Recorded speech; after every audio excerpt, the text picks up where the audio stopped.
Welcome everyone to another episode of the Terrain Studio. I'm your host, Sean Morris. Tonight on the Terrain Studio, I have just a different camera view for you tonight. I'm obviously holding the camera. I'm just going to do a short walkthrough. I did a previous video to this, as you have seen, and I kind of just basically showed you the tooling and the shaving of the actual tree. I went ahead and finished up the top portion. I just found that it was a lot easier to work and cut, and I was getting in the way of the camera far too much when I was doing that. So I thought I'd just kind of bring you back in and show you what it looks like at this point. So hopefully you guys can forgive me for not having the different camera setup. Certainly the next step is going to be a lot of sanding. So what I'm going to do is I'm going to sand a portion. I'll bring you guys back and let you look at that. Obviously that just gets too dusty here in the studio portion. At least the filming studio portion, and obviously it gets into the camera equipment, so I want to try to avoid that. But if you see here, what I've done is I've created this really thinned, I should say, extruded branch here. It's still quite strong. I still feel that I have enough meat here to hold on to the foam. Obviously it'll be further supported by the KashyyykP4 bark, and then a top layer with the actual paper mache. Then I've gone ahead and shaved in this central spire here, another one kicking out to the side. It's a little bit more meaty, and then this shorter one here, which is obviously quite meaty as well. Just based on the design that I had, there was no nice way to transition this here. So what I'm gonna do with this is build this in with the KashyyykP4 and then build a structural element coming off this. So it just gives me a nice platform to work with. There was a few sections. This one I shaved in quite a bit. Over here, again, shaved that in, created a little bit of a knob here as it ran up this way. So you can see that the tree itself is starting to look more like a tree. Initially, when I was shaving the trunk, I had the trunk a little bit too thick here at the neck portion. So what I did is I went in and cut quite a bit of meat off the neck here, and then just use that to sort of flare out the bottom portions of these. I noticed initially when I had this one, it was really sort of like, it almost looked too awkward of an angle. So what I did is I cut away some meat here and I really shifted it out. I wanted this to be a really far protruding branch, just to give the top a little bit of different profile. So you can see here kind of 1, 2, 3 meaty ones with one kicking out to the edge. I think what I'll do with this one is I might actually create some secondary branches sort of coming out this way and then here, and maybe put some foliage just in this section here. So that's kind of what I've done over the last few nights. As I said, you've watched the previous video to this. I'm filming this before having uploaded that, so I'm just referencing that video. So the next stage, as I said, I gotta come in and I'm gonna start aggressively sanding. Just, you can see some of these ridges here. So like I've shaved here and here and it created a ridge. I wanna make sure that I take all of these out. Likewise on the neck here, you know, there's a few of those high ridges. That's the first thing that I'm gonna sand out. Any of these portions here, you know, there's just different gouging and sort of pockets, you know, where the tool's either stuck or pinned in a little bit more. I'm not worried about shaving all those down. That'll just get straight filled with KashyyykP4. I added one piece in here, and as a result, I created a little bit of a gap. So again, the filler will, the KashyyykP4 rather, will fill that all in. I do want to be careful when sanding this portion, because as I said, it is attached just over this 1-inch strip here. So all I have to do is just kind of hold that as I'm sanding. The rest will sand up quite nicely. Really happy with the profile and the shape that the neck or the trunk came out here. So you can really see that protrusion, that knob, and really spins back. Overall, I think we didn't lose a lot in terms of height. I mean, obviously we just shaved just a little bit there, but we didn't cut off any full inch layers or anything like that. And we really maintained that thick tree trunk base here, a nice slant, and ran it this way. The actual rotation in the tree is nice too, because no matter how you spin it, it comes up and then it actually turns back, but it also twists. So no matter where you go, you still have the knob. So you can see here that I'm standing on the front and you can see that S curve. I'll go here, you can see the S curve. I'll go here, you can see the S curve, go a little bit further back, and you can see that it curves this way. So no matter where you are, it's never going to be straight on, or you're never gonna hide the illusion of that curve, and that's something that I was really working hard to get. You'll also notice that with the upper branches here, I've tried to shave in some twists to them. Obviously, some of them are a little bit more straight depending on what side you're kind of angled on, but each one of them has a little bit of a curvature to it, and I'll pick that out and make that a little bit more prominent in the sanding stage as well. So I think you guys will start to see it take a little bit more shape in the sanding stage as we start to clean up some of these gouge lines and these shave lines. But I think overall we've got a good working profile here, so we can actually start to maybe start defining some of the features and where some of the platforms and things like that will start fitting in. So I underestimated, I guess, the length of time that I was going to have this week. So I actually got a little bit more done than I thought.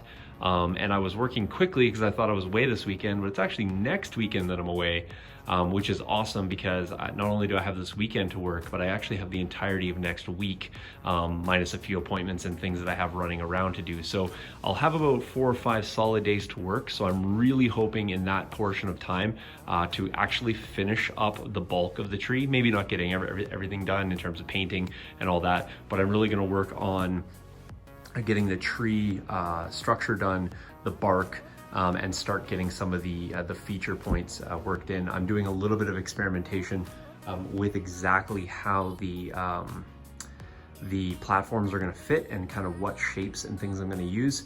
In the upper portions, I'm going to use a little bit of a floating scale. So I'm going to have some smaller ones up here, almost unusable for figures, but just to give that illusion that the tree continues on and there is some huts and platforms up in the tree. But then what I'll do is I'll put the real usable ones down here in the lower portion, and obviously try to include some here in the upper section. And I may even include some of the small exaggerated ones down here at the bottom, just again to give you the illusion that there's lots going on. Some of them may not be accessible, as I said, but I think it will lend to the overall feel. I showed in the last video, but I was going to just grab one of these trees just to show you. So these are, I believe, 18-inch trees here. And so just kind of laying them in, that will be kind of the stuff that's going to be around the bottom. So I think that will, coupled with, 10 or 11 of those around the bottom with the rock and the beach, it'll really kind of help exaggerate just how tall that tree is. I did look at some foam last night for the upper portion as well, the canopy. I think what I'm going to do is use 2-inch foam. I'm just buying cushion foam for like furniture. I'll end up it comes in like a rectangular block. I'll tear it up, re-glue it together so it kind of forms these puffy clouds. And then what I'm gonna end up doing is probably creating a little bit of a mesh structure that will pin or magnetize to this so that I can snap the mesh onto the tree. The bulk of the foam will be there. I'll cover that the entirety of that with clump foliage to give it a really bushy look. And we'll do, I'm not sure if we'll do 4 individual ones or we'll do 3, maybe have 2 of them sort of connected, 1 large sort of piece. Really truthfully, it'll depend on the structures that are underneath and what we need to expose in terms of accessibility and what we don't. Right now at this point, I don't have that fully solidified in my brain. So once I have that, I'll start determining and dictating the top. Truth be told, the canopy will probably be one of the last things that I do, just because it will actually be something I need to work on the floor. This is getting already too tall. I had to lift it down a couple times just to shave the top portion. So I'm 6'5", however, I'm basically, the tip of my head is at the top of this, so I actually have to lean up to get to that. So it's a pretty ginormous tree. So if you are under 6 feet and are playing on this table, this will probably tower about a foot above your head as well. So that'll really be a neat, interesting thing for players. A lot of players won't even be able to eye this up at eye level. So they'll be kind of, line of sight issues will be interesting. So you'll need tall judges effectively to play on this table, but just an interesting quirk of the table. I think it will not detract from gameplay. And I think the aesthetics of that will be pretty interesting for players as you don't often encounter tables that actually are above your head when you're playing. So that is the portion that I removed just here this evening. This was basically from this portion up, and I've also have this entire box. I'm just keeping that just to kind of give you guys a sense of how much foam we've actually removed from here. So as I said, it kind of sloughs off quite nicely. You can just see I'm just cutting through multiple layers. If you're curious about that glue in terms of the hold, you saw how we spread it out earlier.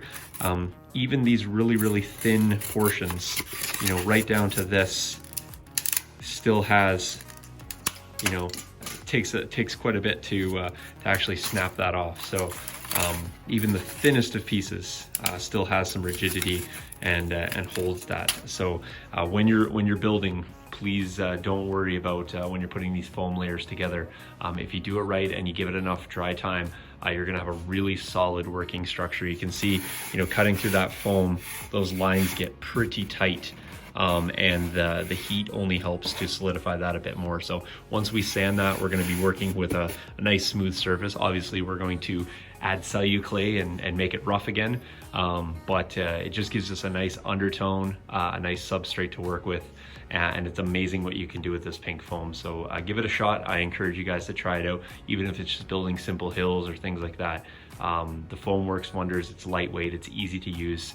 And a foam cutting tool is probably amongst my musts. I've talked about my qualms with the tool in the previous video. It's still a workable item. I've still managed to do everything with one tool. Here I haven't had to use a knife or anything like that. And it's just a little bit of patience and you know, just I guess having a plan, but also kind of letting the substrate determine what looks good, what sort of feels good, if you will, with the tool. As you're working through, let the tool sort of do its own thing. It helps to create some of the design. All I have to do is kind of guide it and point it in the right direction. So until next time, guys, I'm gonna get to sanding now so I can show you guys in the next video what that looks like. I'll bring you guys back on the weekend. We'll have a look at how far we've gotten. Hopefully we can start getting some of the KashyyykP4, at least on the lower portion in. We'll probably work a little bit on the structures first, and then probably KashyyykP4 as we go. That'll help sort of solidify some of the base structures, the supports, if you will, and then we can worry about adding the platforms later. So we'll probably have a kind of a scaffolding type structure. We'll add the platforms later, but we'll want to solidify those with the KashyyykP4 just to make sure we got a really rock hard surface to work through. We don't want any of our platforms shifting or anything like that. And the foam itself will want to have a little bit of added rigidity just to support those platforms. Some of them may be a little bit on the large side, maybe around 12 inches or so in diameter. So we'll want to make sure that we got a really rock solid base through which we're going to stick our kind of our doweling and our skewers and the things that we're going to use as our kind of support structures. So till next time, guys, thanks for watching, and I'll catch you guys in the next video. Cheers.